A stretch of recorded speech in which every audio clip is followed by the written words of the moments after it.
Chinaro, Chinaro.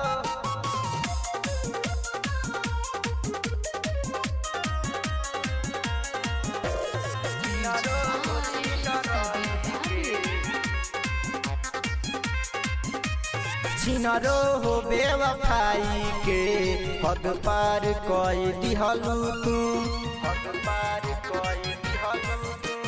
छिनरो हो बेवफाई के हद पार कोई दिहलू तू। दोसरा से बोल दिलवा, दोसरा से बोल दिलवा, केतना में बेच दिहलू तू। छिनरो जा छिनरो, छिनरो हो बेवफाई के हद पार कोई दिहलू तू। छिनरो हो बेवफाई के हद पार कोई दिहलू तू।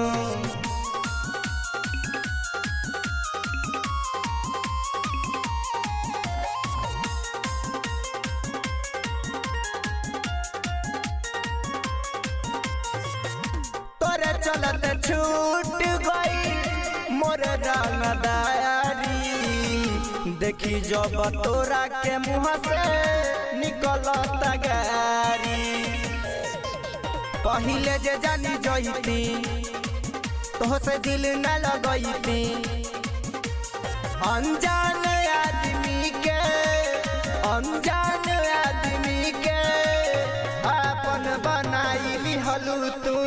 छिनरो जा छिनरो, छिनरो हो बेवफाई के हद पार कोई दिहलू तू।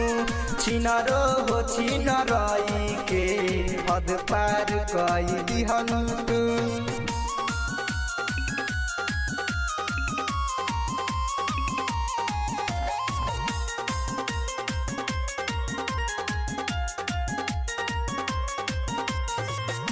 जाए सनम जा तू लौट के ना आई है, मिली हमारा जैसन केहू तो आके तू बताई है।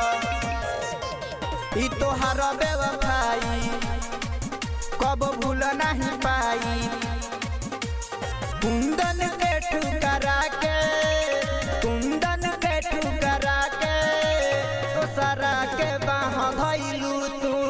छिनरो जा छिनरो, छिनरो हो बेवफाई के हद पार कोई दिहलू तू।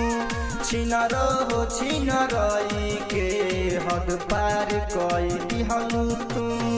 दिया रिकॉर्डिंग स्टूडियो मोहम्मदपुर।